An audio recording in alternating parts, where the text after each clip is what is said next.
Salut à tous et bienvenue dans la première vidéo de cette chaîne consacrée à un problème qu'on a quasiment tous déjà rencontré, l'acné. Mais en fait, c'est quoi l'acné? Alors ce mot acné, il cache une définition beaucoup plus complexe que ça, c'est-à-dire que c'est une dermatose inflammatoire chronique du follicule pilosébacé. En gros, c'est une inflammation de la cavité à la base du poil, d'où le mot pilo, où se trouvent les glandes sébacées. Alors c'est des glandes en fait qui vont produire un liquide huileux et visqueux, appelé le sébum, et qui va hydrater et protéger vos poils. C'est merveilleux. Et pourquoi il y a que les jeunes qui ont de l'acné? Faut savoir qu'il n'y a pas que les adolescents qui ont des boutons. Certains adultes peuvent en avoir encore, et certains bébés en ont dans les premières semaines de vie. Mais c'est vrai que c'est la période la plus propice, autant chez les femmes que chez les hommes. En fait, c'est à l'adolescence que la peau devient plus sensible aux hormones mâles ou androgènes, c'est la même chose, et notamment à un dérivé de la testostérone qui va jouer sur les glandes sébacées. Mais comment ça se forme les boutons? Alors il y a plusieurs mécanismes qui interviennent dans la formation de boutons. Il y a deux phénomènes qui vont se passer en même temps. Le premier concerne les cellules qui vont tapisser le canal, les kératinocytes. Pour des raisons encore non élucidées, ces cellules vont se multiplier de façon très importante et lorsqu'elles vont mourir, elles vont avoir du mal à s'évacuer. Et du coup ça entraîne un bouchon au niveau des pores de la peau. Le deuxième phénomène en fait c'est ce qu'on appelle la séborrhée, c'est-à-dire que c'est l'augmentation du sébum créé par les glandes sébacées sous l'action des hormones. Tout le sébum va se retrouver enfermé à cause du bouchon, entraînant un gonflement du follicule et alors là c'est ce qu'on appelle la formation de boutons ou aussi appelé comédon. Alors pourquoi certains sont blancs? Les comédons, comme on vient de le voir, ils sont pas inflammatoires, et ils vont pas forcément tous le devenir. Certains peuvent très bien régresser et disparaître complètement. Ce qui nous amène au troisième phénomène.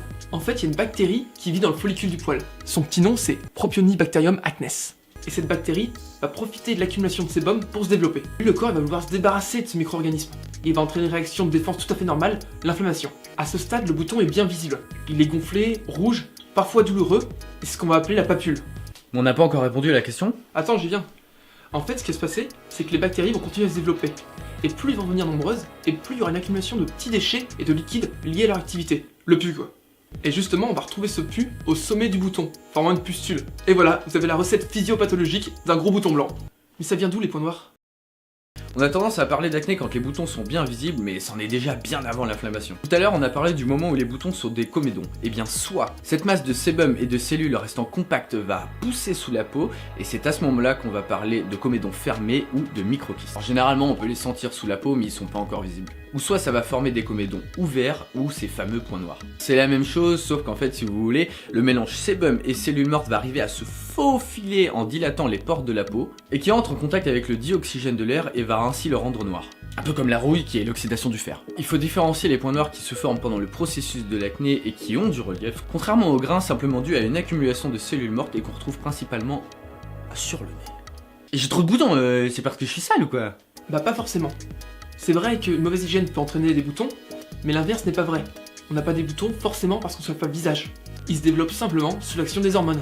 Trop se laver le visage risque de créer le phénomène inverse, car le corps va réagir en produisant plus de sébum, et c'est ce qu'on cherche à éviter. Et si vous avez remarqué, les boutons se retrouvent le plus souvent au niveau des ailes du nez, du front, du menton, des joues, parfois même du torse et le haut du dos, dans toutes les zones où on retrouve les glandes sébacées en grande quantité. Alors après, il n'y a pas que l'hygiène qui compte. Alors il y a d'autres facteurs aussi qui rentrent en compte, comme certains cosmétiques contenant des huiles végétales et qui vont venir perturber l'activité de la peau. On parle alors d'acné exogène. Mais il y a aussi l'alimentation trop grasse ou trop sucrée. Sauf que tous les spécialistes ne sont pas d'accord et certains pensent que l'alimentation n'intervient pas dans le processus de l'acné. Dans tous les cas, il vaut mieux forcément avoir une alimentation saine parce qu'il y a plein d'autres maladies qui sont liées à la malbouffe et surtout qui peuvent entraîner des problèmes sur le système nerveux, circulatoire et plein d'autres fonctions vitales. Voilà pour ce premier épisode, j'espère qu'il vous aura plu et qu'il vous aura permis de comprendre un peu mieux les mécanismes en jeu. N'hésitez pas à partager et à vous abonner. Et surtout à mettre un petit pouce bleu parce que devenir riche et puissant, c'est très important. Ouais. Et surtout, soyez super vigilants avec ce qu'on vous raconte. Et soyez critiques. À la prochaine dans de nouvelles vidéos. Allez, salut!